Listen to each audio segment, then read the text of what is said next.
지난 시간 우리는 바울이 복음 전할 때 말과 지혜로 아름다운 것으로 하지 않겠다라는 결단을 살폈습니다. 그래야 하는 이유로 그가 쓰라린 아테네 전도의 경험 때문이었다 말씀드렸죠. 철학의 도시인 아테네에서 그는 그들의 수사학에 맞춰 복음을 전하려 했었습니다. 그러나 오히려 그 결과는 실패였습니다. 조롱만 안고 떠나야 했었죠. 물론 복음을 말하지 않은 것은 아니었습니다. 그는 이전에 다른 어느 곳에서와 다를 바 없이 진심으로 복음을 전하는 전도자였습니다. 그러나 말과 지혜의 아름다움을 의지하려 할 때 그는 듣는 이들의 관심이 복음이 아니라 오히려 엉뚱한데 포장된 포장지에 더 포커스가 머물게 된다는 것을 깨닫게 되었습니다. 오히려 화려한 수사법이 사람들로 하여금 메시지의 핵심인 복음에 집중케 하는 게 아니라 껍데기인 방법론에 집중해 만들고 말더라라는 것이죠. 바울이 전하고픈 건 철학이 아닙니다. 복음이었습니다. 그러나 그들은 철학적 방법 속에서 복음을 듣는 것이 아니라 철학에 머물고 말더라라는 겁니다. 그리고 어쩌면 철학하는 자들 사이에서 복음 전달자인 이 사도 바울도 자신의 수준이 낮지 않다는 걸 보여주고 싶은 마음이 조금은 있었는지도 모르죠. 어쨌거나 결과는 생명구원에 실패였습니다. 스스로가 그렇게 느낄 정도의 아픔이었다는 거죠. 그리고 바울은 다짐하기를 이제는 다시 그런 방법으로 전하지는 않겠다 결심을 하게 됩니다. 고린도에 와서는 철학적 언변이 아니라 오직 복음, 담백한 십자가의 복음 자체를 전하겠다고 결심하고 그렇게 전했습니다. 그랬더니만 그 아테네와는 차원이 다르게 고린도 교회가 탄생되는 아름다운 열매를 보게 된 것이죠. 이때부터 바울은 자신의 전도가 결단코 성령의 나타남과 능력에만 목적하겠다 그렇게 선언하게 됩니다. 바로 이 메시지는 복음을 1차적 전하는 전달자인 우리 목회자들이 깊이 새겨야 할 것이라 생각됩니다. 교회가 익숙해지고 예배의 참여자들이 오래된 신자가 많아지면 많아질수록 날 것 같은 순수 그대로의 복음을 전하는 게 좀 수준 낮아 보이고 다 아는 말 같아 보이고 그래서 말과 지혜의 아름다운 것이 가미되어져야만 우리 교회의 수준이 높아진다고 여겨지기가 쉽습니다. 저도 그런 유혹을 자주 받습니다. 그러나 화려함은 인간의 만족감은 가져다 줄 수 있을지 모르나 성령의 나타남과 능력은 오히려 가려지게 되더라는 거죠. 영광의 대상도 하나님이다라고 설교단에서는 그렇게 선포하지만 정작 설교자와 또 그런 설교자를 가진 교회와 성도가 영광을 차지하고자 하는 욕구가 우리 안에 일어나는 걸 우리는 느끼게 된다는 거죠. 저도 이런 면이 우리 안에 깊이 있을까 몹시 두려움이 있습니다. 우리는 처음부터 그런 의도를 가지고 시작하지는 않았습니다.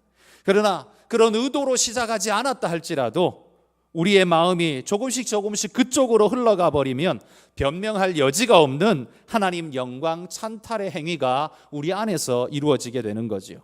그래서 바울은 이토록 확고하게 자신의 다짐을 전하고 있는 겁니다. 이유는 오직 너희의 믿음이 하나님의 능력에 있게 하려 함이라 라고 결심하고 있는 겁니다.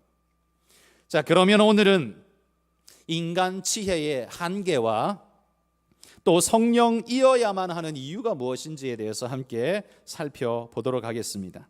먼저 바울은 오늘 본문에서 자신이 전한 복음이 세상의 지혜에 근거하지 않고 하나님의 지혜에 의한 것임을 강조하고 있습니다. 세상의 지혜와 대비되는 하나님의 지혜, 여러분 이 둘의 차이가 무엇이라고 생각하십니까? 이 세상의 지혜란 바울이 말하길 이 세대의 통치자들의 지혜다 이렇게 언급하고 있습니다. 세상의 통치자들이 통치의 근본으로 삼고 있는 지혜는 어떤 것일까요? 그건 아마도 자연에서부터 배우고 이성의 유추에서 진리를 찾아가는 그런 과정을 담고 있는 지혜였을 겁니다. 그리고 인간을 알고 그 인간의 심리 상태를 어떻게 잘 이용해야 할지 아는 아마 그런 지혜일 겁니다. 당시 아테네 같은 도시에서는 순수 진리 탐구가 성행했지만 고린도에서는 현실적이고 실용적인 지식이 성행하였습니다. 그러다 보니 참과 거짓에 대한 가치보다는 현실적 유익에 대한 그런 기초적인 내용들이 많았습니다. 그래서 변론가들은 자신의 논리적 대적을 설득시키기 위한, 설복시키기 위해 수단과 방법을 가리지 않고 동원했던 것이지요. 그게 바로 바울이 말하는 세상의 지혜일 것입니다. 도덕성이나 진리 앞에 겸허한 자세는 없었습니다. 수단과 방법을 가지 않고 자기 주장이 먹히는, 그들이 내 주장을 받아들여 주게 되는 그 순간까지 끊임없이 강조하고 밀어붙이는 것이지요. 그러나 바울이 강조하는 바는 자신이 전하는 메시지가 그런 사변적이고 자기중심적인 메시지가 아니라고 강조합니다. 인간의 논리의 토대를 쌓아서 어디로 흘러갈지 모르지만 계속 쌓아가고 있는 인간의 지성구조물이 자기가 전하는 복음이 아니라고 말하지요. 자기가 전하고 있는 이 메시지는 우리의 인간적 지성의 토대 속에서 계속해서 쌓아 올라가서 하나님께 간 메시지가 아니라 하나님으로부터 내려온 계시의 메시지라고 강조하는 것입니다. 그러하기에 8절에 보시면 이 세대의 통치자들이 한 사람도 그걸 알지 못한다 이렇게 말합니다. 무시하고 터부시하지만 사실은 그들은 그 진리를 알지 못하기 때문에 그러할 뿐이라는 거지요. 그 진리의 가치는 하나님께서 만세전부터 계획하신 영원한 구원 계획임을 바울은 선포하고 있는 겁니다. 여기서 우리는 인간 지혜의 한계를 볼 수 있습니다. 그 세상을 통치하는 통치자의 지혜인데 결국 하나님의 그 오묘하신 지혜와 법칙 앞에서는 모든 것이 무지한 상태로 그것을 거부해버리는 인간 지혜의 한계. 그러나 여러분, 인간 지혜가 무의미하다거나 무시해도 된다는 말을 제가 드리고 있는 건 아닙니다. 인간의 지혜는 하나님이 주신 선물입니다. 그러기에 하나님의 형상을 따라 지어지고 하나님의 지식을 우리에게 부여해 주셔서 우리가 가지고 있는 지혜를 통해 세상을 일궈갈 수 있는 은혜를 주신 건 그건 하나님이 주신 놀라운 선물이지요. 그러나 그런 인간의 지혜라 할지라도 한계가 분명하다는 겁니다. 그런 인간의 지혜가 영적인 하나님의 모든 것을 깨닫고 알게 하는 그런 완벽한 지혜는 아니라는 거죠. 바울이 말하는 세상의 지혜가 가지는 제한성이 있습니다. 저는 그 제한성의 세 가지로 이렇게 설명을 드리고 싶습니다. 첫 번째는 인간 지혜로 말미암는 논쟁은, 고린도 교회를 보십시오. 그들이 잘났다라고 말하며 통치자들의 지혜를 가지고 서로를 설복시키기 위해 논쟁하고 있는 그들의 논쟁은 결국 논쟁만 낳을 뿐입니다. 물론 과학 분야의 논쟁과 연구는 의미가 있습니다. 그건 발전을 위해 찾아가야 할 과정이기 때문에 의미가 있죠. 그런데 영원에 대한 인간의 논쟁, 신에 대한 인간의 논쟁은 어떻습니까? 세상은 이에 대해서 무의미하고 무가치하다고 평가절하해버립니다. 왜? 보이지 않기 때문에, 알 수 없기 때문에 거기에 시간 투자하는 건 미련한 일이라고 생각해버립니다. 그리고 그 논쟁은 결국 그냥 논쟁으로 끝나고 맙니다. 인간 지혜 논쟁으로 하나님을 찾아가고자 하는 인간의 모든 노력은 사실 가상하기는 하지만 불가능한 일입니다. 인간이 쌓은 지식의 축적을 밟고 올라가면 하늘에 닿을 수 있습니까? 그랬으면 좋겠지만 그렇지를 못하더라는 겁니다. 그걸 가장 극명하게 보여주는 게 바벨탑 사건 아닙니까? 그들이 제사의 제단을 하늘 높이 쌓으면 하나님께 연락되고 하나님이 받으심직한 그런 제단이 될 거라고 생각을 하고 바벨탑을 쌓았습니다. 그런데 그 바벨탑을 쌓다 보니 이 거대하고 웅장한 것은 자기 자랑의 영광이 되어져 버렸습니다.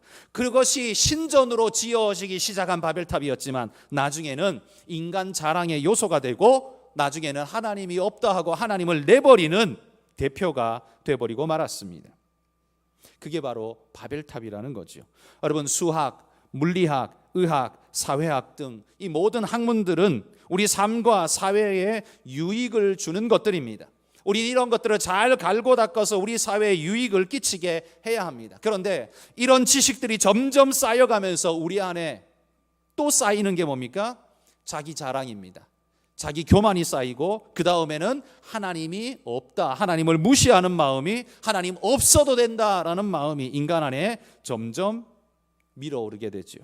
인간이 스스로를 하나님처럼 되게 생각하며 그렇게 그런 지식을 추구해 갑니다. 지식 자체가 악한 건 아니었는데 그 지식이 스스로에게 바벨탑이 되고 말았다는 거죠. 여러분, 불신자들과 전도를 할 때, 불신자들에게 전도를 할 때 종교 토론을 통해서 전도하겠다는 생각, 저는 사실 개인적으로 이 방법은 좋은 방법이 아니라고 늘 생각합니다. 왜냐하면 논쟁이란 건 사실 진리를 겸허하게 받아들이겠다는 겸손을 가지고 있는 자와 사실 논쟁을 해야 합니다. 그래야 거기에 설복하고 순종하고 따를 수 있습니다. 그러나 사실 이 종교적인 논쟁을 한번 여러분 경험해 보셨겠지만 종교적인 논쟁은 설복의 여지가 없이 끝까지 그냥 싸움처럼 되어져 버릴 때가 더 많습니다. 어떤 수단과 방법을 가리지 않고서라도 이기려고 하는, 비록 이번에는 졌다 할지라도 다음에 더 예리한 칼을 갈고 와서 내가 싸워보겠다라는 마음만 더 가지게 된다면 여러분, 그 논쟁은 전도가 아니라 그냥 논쟁으로 끝나고 말 것입니다. 그러므로 논쟁의 방법으로 전도를 하는 건 저는 좋은 방법이라고 생각지는 않습니다. 그게 통할 때도 있지만 많은 부분 소모적이고 반대적인 결과를 낳을 확률이 경험적으로 볼 때 더 많더라라는 것이지요. 그러므로 여러분, 논쟁은 인간 지혜의 한계, 논쟁은 논쟁으로 끝나버릴 확률이 높더라는 겁니다. 두 번째로 세상의 지혜가 낳을 수 있는 두 번째 잘못은 뭐냐면 자기 영광 추구가 결국 세상 지혜의 꼬린 지점이더라라는 겁니다. 복음이 말과 지혜의 아름다운 것으로 전해지기 어려운 이유가 뭡니까? 그걸 통해서 하나님의 영광이 드러나야 되는데 그게 아니라 그 화려함과 그 아름다움을 통해서 결국 자기 자랑으로 흘러가 버리고 말더라는 거죠. 물론 시작할 때는 복음 전달을 위한 마음으로 시작을 합니다. 그런데 진행하다 보면 말과 지혜의 아름다움을 소유한 소유자 나를 보라, 뭐 이렇게 흘러가 버리는 경우가 더 많더라라는 거죠. 상대방도 말과 지혜의 아름다움을 칭송할 뿐 복음 진리에 집중하지는 못하게 됩니다. 여러분, 그렇다고 고급진 언어와 수사학이 비성경적이라고 말하는 건 아닙니다. 그런데 그런 것이 빠질 수 있는 함정이 아주 크더라. 그게 뭐냐? 인간 자기 자랑, 자기 영광이라는 함정에 빠져버리면 복음의 본질적인, 전도의 본질적인 목적인 하나님 영광과 복음이 사라지고 자기 영광과 자기 과시가 바로 바벨탑처럼 등장하게 되는 걸 보게 되더라라는 말입니다. 그건 하나님의 영광을 찬탈하는 행위가 되고 그건 교회 안에서 벌어질 수 있는 어찌 보면 가장 잦으면서도 심한 우상 숭배일 수 있습니다. 그러기에 바울은 말과 지혜의 아름다움을 버렸다라고 말합니다. 말과 지혜의 아름다움이 나쁜 것은 아닙니다. 그게 죄가 되는 건 아닙니다. 그런데 그렇게 하다 보니 사람들이 복음에 집중해야 되는데 복음이 아니라 그 껍데기, 철학적인 논변과 여러 가지의 껍데기에 집중하고 복음을 보지 못하더라. 그리고 그걸 말하고 있는 나를 보지 하나님을 보지 못하더라. 그래서 바울은 그거 버리겠다, 지금 그렇게 말하고 있는 겁니다. 세상 지혜가 나올 수 있는 잘못이 바로 자기 영광 심취, 이게 세상 지혜의 결론, 도달하는 결론처럼 되어 버리더라는 거죠. 세상 지혜가 가져다주는 세 번째 한계가 있습니다. 그건 뭐냐 하면 말로는 영적 구원 생명이, 말 재주로는 영적 구원 생명이 도출될 수 없다는 사실입니다. 이건 마치 무엇과 같으냐면요, 여러분, 우리 마네킹을 만들 수 있죠? 마네킹을 사람보다 더 예쁘게 만들 수 있습니다. 몸매도 너무너무 좋게 만들 수 있고 예쁜 옷을 입혀서 지상에 존재하는 그 누구보다 아름다운 사람으로 만들 수 있습니다. 그러나 예쁘기는 한데 그 마네킹은 결단코 출산을 할 수 없습니다. 생명을 낳을 수 없습니다. 왜입니까? 마네킹은 생명이 아니기 때문입니다. 그 안에 생명 역사가 일어나지 않고 껍데기만 아름다울 뿐이지 생명 역사가 그 안에 없기 때문에 생명을 낳을 수 없다는 말이죠. 여러분, 말 재주는 화려해 보일 수 있고 예뻐 보일 수도 있고 대단해 보일 수도 있지만 생명을 낳을 수는 없습니다. 왜? 말 재주는 생명이 아니기 때문이죠. 그게 한계라는 겁니다. 그러기에 바울은 말과 지혜의 아름다움을 나는 버리겠다, 이런 표현을 쓰는 겁니다. 여러분, 말과 지혜의 아름다움을 버리면 그럼 뭘 가지고 전도를 하라는 소리입니까? 말 안 하고 도대체 무엇으로 전도를 한단 말입니까? 하나님이 우리에게 복음 전할 방법을 주셨는데 그게 바로 바울은 10절에 보시면 성령이라고 말합니다. 말을 안 한다는 건 아닙니다. 말은 하는데 그 아름다움과 화려함 속에 가둬두려고 하지 않고 오히려 말을 하되 성령의 역사가 나타나게 하겠다. 이것이 바울의 결론이라는 겁니다. 인간에게서 나온 지혜의 총합이 여러분 하나님을 도출해낼 수 있을까요? 만약 그게 가능하다면 대학에서는 구원의 이야기가 쏟아져 나와야 할 것이고 예수 그리스도는 굳이 십자가를 지러 이 땅에 성육신하실 필요가 없었을 것입니다. 그러나 인간의 지혜의 총합이 하나님을 도출해낼 수 있는가? 하나님께로 찾아갈 수 있는가? 불가능하더라는 겁니다. 그러하기에 하나님은 우리에게 성령을 보내주셔서 우리의 한계가 있는 지혜, 나쁜 것도 아니고 잘못된 것도 아닙니다. 한계를 가지고 있는 우리의 지혜에 영적인 은혜의 길을 열어서 하나님을 보게 하고 하나님을 만나게 하는 영적인 역사를 인도해 주시더라는 거죠. 그 역할을 성령이 하신다는 겁니다. 여러분, 우리가 밝은 눈을 가지고 있다고 해서 만물을 다 구분하는 게 내 눈 때문이라고 표현한다면 이렇게 한번 생각해 보십시오. 이 밝은 눈을 가지고 빛이 한 점도 들어오지 않는 깜깜한 어두운 방 속에 내가 들어간다면, 빛이 하나 없는 지하 10층 감방에 내가 갇혀진다면 내 눈은 멀쩡하지만 만물을 구분할 수 있을까요? 내가 그 만물을 구분할 수 있는 건 빛이 있기 때문입니다. 눈이 있기 때문에 본다고도 하지만 그 빛이 없으면 눈이 있어도 무용지물인 것입니다. 우리 인간의 지혜는 마치 그것과 같아서 성령의 빛을 비춰주시지 않으면, 성령의 빛을 조명해 주시지 않으면 우리가 아무리 2.0의 눈을 가지고 있어도, 그런 뛰어난 시력을 가지고 있어도 하나님의 영적인 것을 분별할 수가 없다는 겁니다. 어둠 속에 갇힌 눈처럼 분별하지 못하고 더듬는 존재가 될 수밖에 없다는 겁니다. 그래서 하나님은 생명 구원의 역사 방법을 인간 지혜가 아닌 성령에 담아두셨습니다. 그러므로 바울은 고린도 교회가 어리석게도 이 생명 말씀을 가지고 세상의 지혜 방법을 자랑하려고 하는 그 어리석음을 바울이 지금 책망하는 거죠. 왜요? 나는 아볼로에게, 나는 바울에게, 나는 게바에게 속했다 그러면서 파당을 지으며 교회를 사분오열시키는 것, 그들 스스로는 똑똑해서 그렇게 하는 것처럼 보일지 모르지만, 그들 스스로는 이게 진리이고 옳은 길이라고 말할지 모르지만, 바울이 볼 때는 이건 아주 미련하고 어리석은 길일 뿐이라는 겁니다. 바울이 그들을 위해 십자가 졌습니까? 아볼로가 그들을 위해 피 흘려줬습니까? 아닙니다. 그들이 아무리 밝은 눈을 가졌어도 빛이 없으면 아무것도 분간하지 못하는 것처럼 하나님의 성령이 우리에게 빛을 비춰주시지 않으면 우리는 아무리 똑똑한 머리를 가지고서도 하나님의 구원의 은혜를 분별할 수 없다는 사실입니다. 그게 인간의 철저한 한계라는 거지요. 그걸 이겨내야 합니다. 어떻게 이겨내겠습니까? 우리 능력으로 되는 게 아니라 성령의 은혜로 된다는 겁니다. 그래서 오늘 설교의 제목처럼 성령이어야 하는 이유가 무엇이냐라는 거죠. 세 가지로 말씀드립니다. 성령이어야만 하는 이유. 첫 번째는요, 복음의 일은 영적인 일이기 때문에 성령이어야만 구원의 은혜에 이르를 수 있습니다.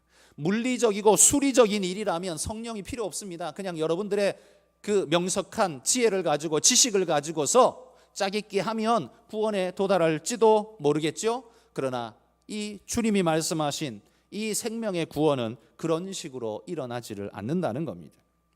오직 하나님께서 만세전에 계획하신 이 복음의 일은 하나님의 일입니다. 그러기에 11절에 이렇게 말합니다. 사람의 일을 사람의 속에 있는 영 외에 누가 알리요? 이와 같이 하나님의 일도 하나님의 영 외에는 아무도 알지 못하느니라. 이 말은 하나님의 영인 성령으로 하지 않고는 그 어떤 영적인 하나님의 계획과 뜻도 분별할 수 없고 따라갈 수 없고 성취해낼 수 없다는 말입니다. 그런데 그런 성령에 의지하지 않고 세상의 사변적 지식을 가지고 말과 지혜의 아름다움을 가지고 덤빈다면 그거야말로 어리석은 일이라고 지금 고린도 교회에 그렇게 말하고 있는 겁니다. 여러분, 복음이 왜 하나님의 일입니까? 7절에 보시면 그건 하나님이 디자인하신 하나님의 작품이기 때문에 그렇습니다. 그리고 그건 만세전부터 계획된 단순 지식으로는 헤아릴 수 없는 것이라고 합니다. 게다가 14절에 보시면 육에 속한 사람은 하나님의 성령의 일을 받지 아니하기 때문에 말과 지혜의 아름다움으로 전한다고 해도 전달될 수 없음을 말하고 있는 겁니다. 그래서 13절 끝에는 이렇게 말하죠. 영적인 일은 영적인 것으로 분별하느니라. 영적인 것을 육적인 이해를 가지고서 도전장을 내밀면 가능하냐? 불가능하다는 거죠. 여러분, 우리가 보는 이 성경은 한글로 쓰여 있습니다. 한글로 쓰여 있는 이 성경을 국문학을 전공한 교수님이 이 성경을 보면 제일 잘 해석할 수 있고 제일 잘 이해할 수 있지 않을까요? 한글로 된 이 내용을 국문학자인 교수님이 읽으면 제일 잘 이해하고 제일 잘 받아들일 것 같아요. 그런데 여러분, 진짜 그분들이 믿음이 가장 좋고 성경을 읽으면 진짜 믿음이 그들의 마음속에 일어납니까? 그렇지 않더라는 겁니다. 오히려 반대로 우리는 그럴 것 같은데 그게 아니라 학자이기 때문에 더욱 믿기 어려운 것입니다. 인간의 이성기초로 하여서 이런저런 걸림돌이 마음에 생겨나면서 성경의 내용은 무슨 말인지 알겠는데 믿음이 생기지가 않습니다. 왜입니까? 여러분, 믿음의 역사는 생명의 역사이기 때문에요. 영적으로 죽어 있는 자에게 아무리 물을 끼얹고 무슨 짓을 해도 살아나지 않습니다. 아무리 진수성찬을 차려놓고 냄새를 풍겨도 식욕이 발동하지 않습니다. 이유가 뭡니까? 죽은 자이기 때문입니다. 살아나야 그 다음이 가능합니다. 생명이 들어가야 식욕이 발동하고 생명이 들어가야 지혜가 운동하고 생명이 들어가야 그 다음에 모든 일이 가능합니다. 그런데 여러분, 아무리 물리적 이 인간 이해와 지식이 출중하다고 해도 성경 이 문구를 해석할 수 있고 이해할 수 있는 눈을 가졌다고 해서 마음속에 성령의 역사가 일어나지는, 믿음의 역사가 일어나지는 않습니다. 왜냐하면 믿음은 영적인 일이기 때문입니다. 육적으로 똑똑한 것 가지고는 믿음이 생기지가 않는다는 말입니다. 복음은 영적인 일입니다. 그러기에 성령의 은혜가 절대적으로 필요한 것입니다. 두 번째로 성령이어야만 하는 이유가 뭐냐면 하나님만이 하나님의 생각을 아시기 때문에 그렇습니다. 10절에 보시면 성령은 모든 것 곧 하나님의 깊은 것까지도 통달하시느니라. 성령은 왜 하나님의 깊은 것까지도 통달할 수 있을까요? 왜냐하면 성령 하나님이시기 때문에 그렇습니다. 삼위일체 하나님이시기 때문에 영광과 권능과 지혜가 조금도 차이가 없는 하나님 같은 하나님이시기 때문에 하나님이시기 때문에 그렇습니다. 하나님이 설계하신 성부 하나님이 설계하고 계획하고 창조하신 이 세계, 성자 하나님께서 그 속에 들어오셔서 십자가를 지시고 피 흘리고 죽으셨습니다. 그리고 성령 하나님께서 그 주님의 십자가 보혈, 이 놀라운 구원 계획을 우리에게 깨닫게 하시고 믿게 하셔서 구원의 은혜가 우리 개개인에게 유효하도록 만들어 내십니다. 이게 바로 하나님의 전 영역의 역사라는 겁니다. 창조하는 것만 하나님의 역사가 아닙니다. 창조, 대속, 그 다음에 그것이 유효케 되어지는 성령의 은혜까지가 이게 전부가 한 꾸러미의 성령 하나님의 역사라는 거예요. 이 중에 무엇 하나만 없어져도요 온전치 않습니다. 삼위 하나님께서 왜 이렇게 역사하셨겠습니까? 하나님이 이와 같은 역사를 통해 우리를 일으키시기로 살리시기로 계획하셨기 때문이지요. 그러하기에 하나님이 디자인하신 이 구원 설계를 성령 하나님 없이 우리의 지식과 능력으로 도전해서 얻을 수 있는가? 불가능하다는 겁니다. 인간을 나쁘게 말하고 싶은 의도는 제게 전혀 없습니다만 인간의 지식을 쌓고 쌓으면 하나님의 이 구원의 방법과 하나님 앞에 도달할 수 있는 능력이 인간 안에 부여되어지는가? 불가능합니다. 하나님께서 이미 태초에 계획하시길 성자 예수를 통한 구속의 완성, 그 구속의 완성이 우리에게 유효케 되도록 성령 하나님의 역사까지, 이게 바로 하나님의 구원 계획입니다. 그러니 성령 하나님 없이 생명의 구원에 이른다는 건 결코 불가능한 일이라는 겁니다. 우리가 여기 교회에 앉아 있을 수 있는 것도 성령 하나님께서 내 마음에 믿음을 주셨기 때문에 가능한 줄 믿습니다. 여러분, 성경에 대한 나의 모든 질문이 다 풀려졌기 때문에 예수 믿는 거 아닙니다. 그렇죠? 여전히 우리에게는 성경에 해석지 못하는 난제가 있습니다. 그럼에도 불구하고 그 난제가 내가 하나님을 믿고 구원받는데 지장이 되느냐? 아닙니다. 모르는 부분은 있지만 그것 때문에 하나님의 구속 역사, 그 은혜를 믿고 구원받는데 제약이 있게 하셨는가? 아니라는 말입니다. 우리는 조금씩 더 알아가고는 있지만 그러나 이미 구원은 하나님이 우리에게 그의 은혜로 이루어 놓으셨다라는 사실이죠. 세 번째로 성령이어야만 하는 이유, 세 번째는요, 고귀한 하늘의 지식을 인간에게 마치 다운로드 하듯이 인간에게 부여받을 수 있는 통로로 주신 분이 성령 하나님이시기 때문에 그렇습니다. 여러분, 야곱이 형 에서를 피해 달아날 때 베델에서 돌베개 베고 잠잤던 걸 기억하시죠? 잠자다가 꿈을 꿉니다. 하늘로부터 땅으로 쭉 내려진 사닥다리가 내려져 있는데 거기에 천사들이 오르락 내리락 하며 하늘로 올라갔다가 그 사다리로 내려오고 하는 장면이 그의 꿈속에 보게 됩니다. 자기 눈앞에 펼쳐진 이 장면은 자신이 누워있는 이곳이 보통 장소가 아니라 하나님의 집이요 하나님의 문이라는 사실을 확신케 되죠. 그래서 그곳을 이름하여 벳엘, 하나님의 집이라고 부르게 됩니다. 저는 이 야곱의 꿈이 오늘 우리 본문을 해석하는데 도움을 주는 말씀이라고 생각합니다. 여러분, 야곱이 인생의 문제를 가지고 지금 도망가고 있습니다. 자기 형 에서에게 장자권을 빼앗는 바람에 지금 형 에서에게 죽을 위기 상황에 자기가 놓여 있습니다. 어디로 도망가야 내가 이 에서를 피할 수 있을까? 도망간다고 내가 살 수 있을까? 다른 세계에 가서는 내가 사는 게 가능할까? 이런 마음의 불안감이 그의 마음속에 아마 가득 들어찼을 겁니다. 그런데 그런 그에게 하나님께서 꿈에 나타나셔서 보여주십니다. 하늘로부터 내려진 사닥다리가 네가 인생에서 찾아야 할 답은 라반의 집, 삼촌의 집으로 가거나 다른 어디로 가서 얻을 수 있는 답이 아니라 이 사닥다리를 타고 하나님께로 가야 한다. 너의 인생의 문제와 네 삶의 모든 문제의 해결은 하나님 앞에 있다라는 사실을 이 사닥다리를 통해서 그에게 보여주고 있는 겁니다.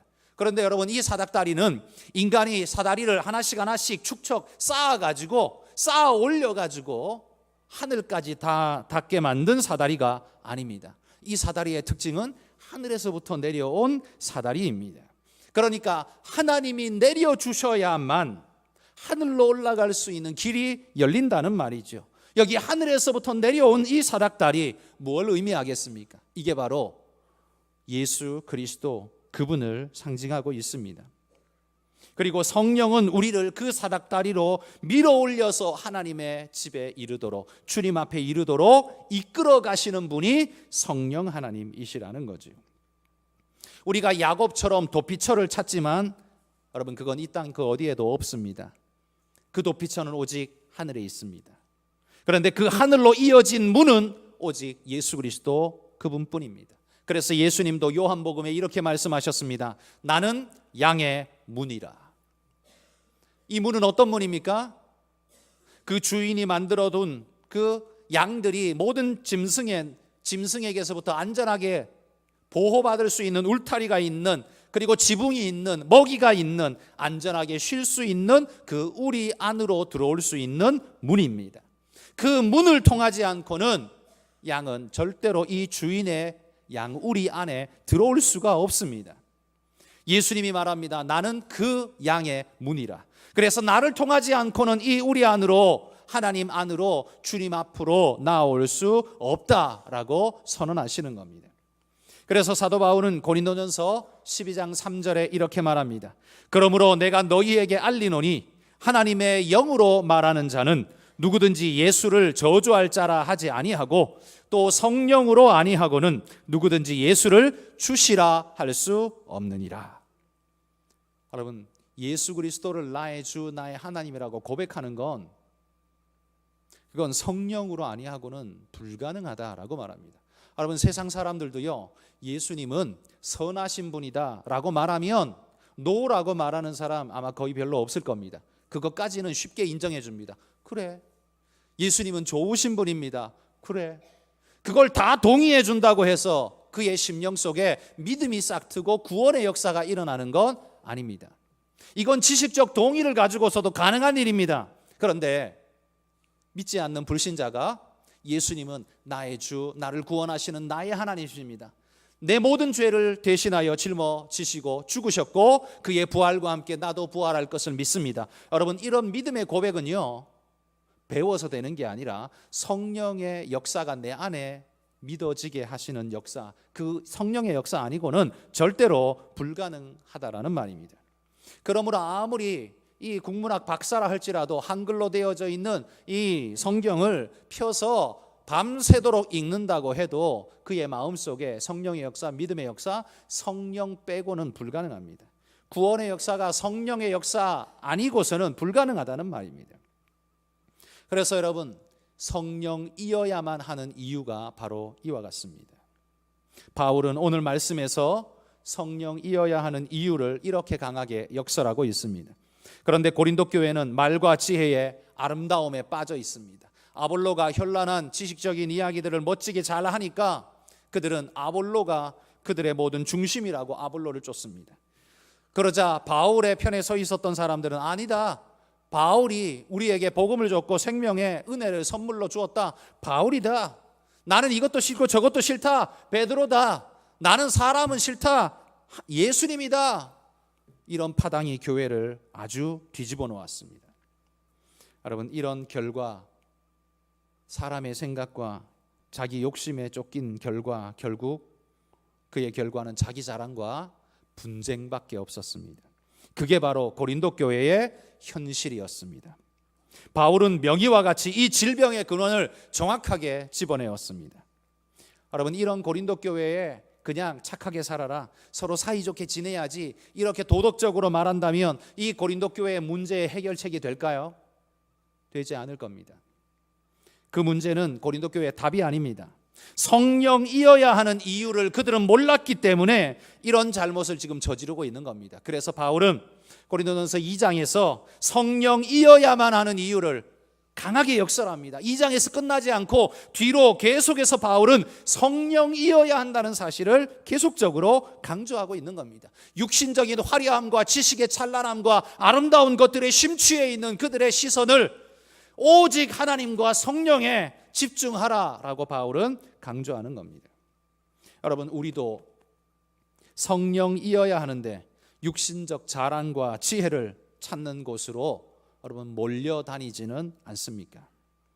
어리석은 길은 버리고 주님이 말씀하시는 성령의 인도받는 은혜의 길, 그 생명의 길로 걸어가시는 우리 모든 성도님들이 되시기를 주의 이름으로 축복합니다.